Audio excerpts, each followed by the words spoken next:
they won't accept any ballots after November, after a certain time that day. I don't remember when it was, she told me, but anyway, I probably talked more than I know already. You're so. doing fine.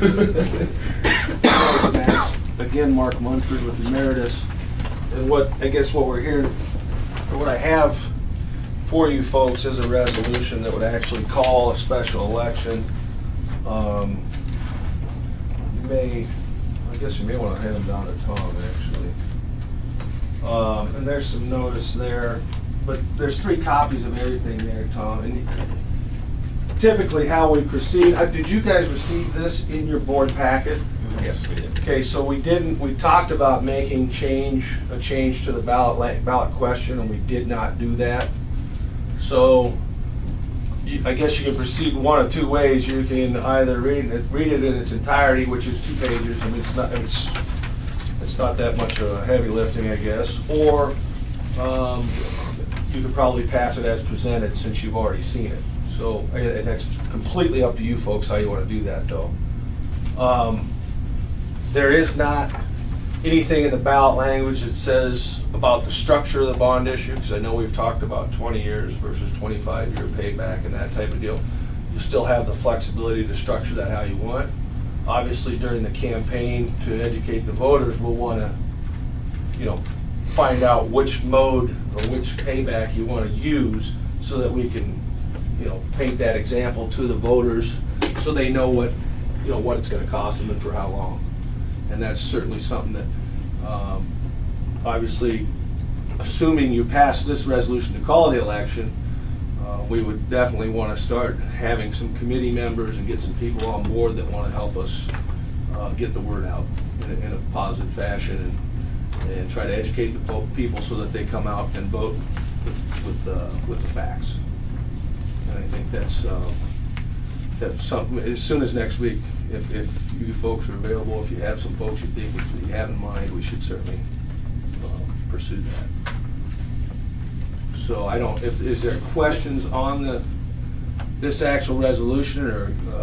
I just wonder, Mark, if we should just kind of hit the highlights, because Section 3 on the second page really asks the question.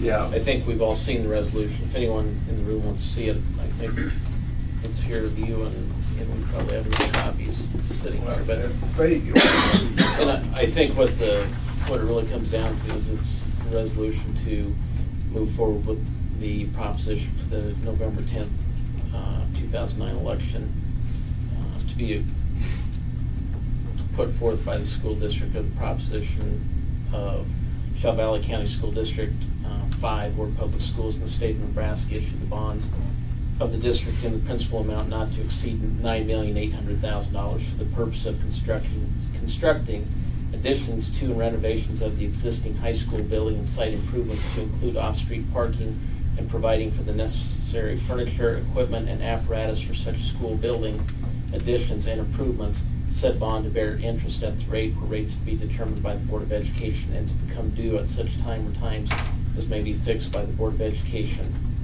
And I think that's really the summary of it. There's obviously several pages of detail, if that's the question. This resolution also allows, if you notice down in Section 7, what it talks about in Section 4 about it being a polling place election, and what you'll actually have on the next page, or 2 pages down the road, would be the notice to the election commissioner and it tells where the polling places are. If you opt to do a mail-in election, Section 7 says, as provided by Section 32-952 RRS Nebraska 2008, such election may be conducted as an election by mail in the discretion of the county clerk. So if you want to do a mail-in, all we'll need to do from my end is you give me that word and I'll send a different notification to the clerk. So this resolution will act as her notification she's going to have an election, but it gives us the option of doing, if you want to do, I mean, obviously we need to make that decision soon, but if you want to do polling places or do you want to do mail-in? So you can do either.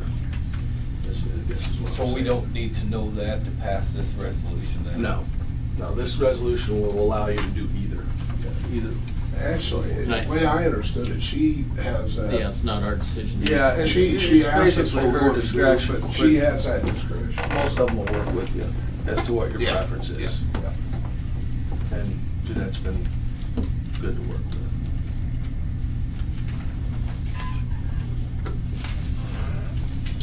Okay, any other questions or comments about the resolution? Just fine. Oh,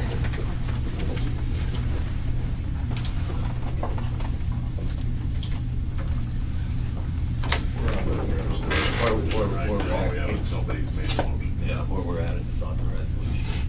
It's the same as what we mailed. 12 on the agenda.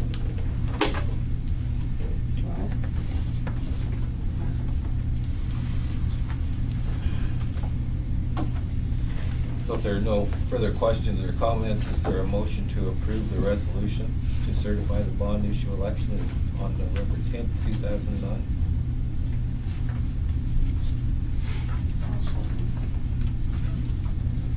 Is there a second to Lonnie's motion? We'll move. Second, I'm sorry. Okay, it's been moved by Lonnie, seconded by Tom, that we approve the resolution to certify the bond issue election on November 10th, 2009. Is there further discussion?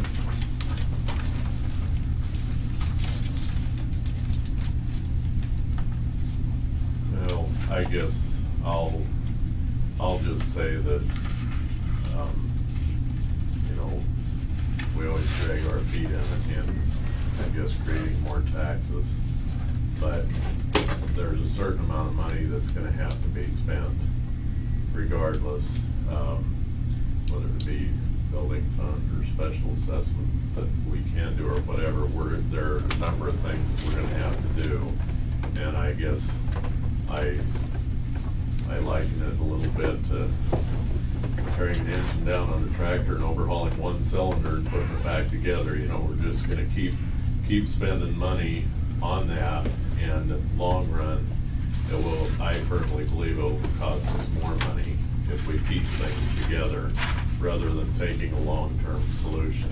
I guess if I was looking at the same decision in my business, I would look at it that way, and that's why I think we need to move that direction as far as doing a complete renovation of the 28 building, which is what the public indicated they would like to see a renovation rather than a new building, and as well as addressing the needs for activities and the fire code issues, the heating and air conditioning issues, you know, that really are the things that got this whole thing going to begin with.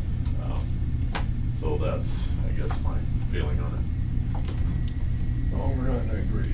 It's gonna be cheaper if while we got it tore up, we bring all the people in and fix things at once rather than tearing it up every summer and tearing it down and putting it back up. And it almost has to fit together. We've spent 3 years on this, but it almost has to fit together. We have to have a new kitchen and dining room.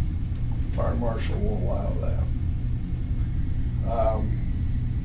And we really need to do something with the library.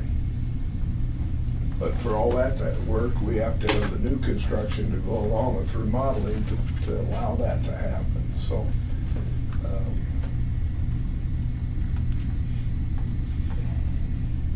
and if we're able to get this done, then we can cut down on our building fund every year that we, you know, just whatever degree you decide, but that we have to spend. Otherwise, it's gonna have to stay up there anyway. We're gonna be budgeting the same dollars, but are gonna do it piecemeal then. Well, I'm glad you brought that up, Max, because that's something that made me feel better about this is, you know, we're levying 10 cents towards the building fund, which we will have, if this bond does not pass, that will just become the norm. We're gonna have to keep levying that amount towards building fund.